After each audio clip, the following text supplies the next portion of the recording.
వనపర్తి జిల్లా పెబ్బేరు సమీపంలో RTC bus ప్రమాదానికి గురైంది. మంత్రాలయం నుంచి వనపర్తికి వస్తున్న బస్సు 44వ నంబర్ జాతీయ రహదారిపై డివైడర్ను ఢీకొట్టడంతో అదుపు తప్పి బోల్తాపడింది. ప్రమాదంలో 30 మందికి పైగా గాయాలయ్యాయి. బస్సు బోల్తాపడి రోడ్డుకు అడ్డంగా పడడంతో రహదారిపై ట్రాఫిక్ అంతరాయం ఏర్పడింది. అటుగా వెళుతున్న ఎమ్మెల్యే విజయుడు మంచి మనసు చాటుకున్నారు. తన పనులు పక్కన పెట్టి వెంటనే సహాయక చర్యలు చేపట్టారు. ప్రమాదంలో బస్సులో ఇరుక్కుపోయిన 50 మంది ప్రయాణికులను స్థానికులు, పోలీసులు సహాయక సిబ్బందితో కలిసి బయటకు తీశారు. గాయపడ్డ వారిని అంబులెన్స్ పోలీసు వాహనాల్లో ఆసుపత్రికి తరలించారు.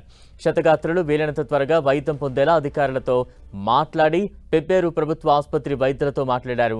ఈ ప్రమాదంలో 30 మంది ప్రయాణికులకు పైగా గాయపడగా వారందరికీ మెరుగైన వైద్యం అందించాలని ఎమ్మెల్యే అధికారులను ఆదేశించారు.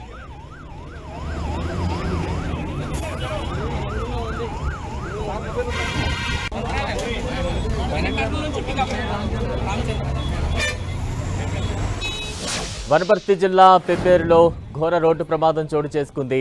అయితే వనపర్తి జిల్లా సమీపంలో చోటు చేసుకున్న రోడ్డు ప్రమాదంతో బోల్తా పడింది ఆర్టీసీ బస్సు. అంటూ ఒక్కసారిగా అదుపు తప్పడంతో ఆర్టీసీ బస్సు బోల్తా పడింది. సుమారు 30 మంది వరకు కూడా తీవ్రంగా గాయపడ్డారు. వారిని సమీపంలోని ఆసుపత్రికి తరలించారు. అయితే ఇదంతా కూడా స్వయంగా సహాయక చర్యలో పాల్గొన్నారు ఎమ్మెల్యే విజయుడు.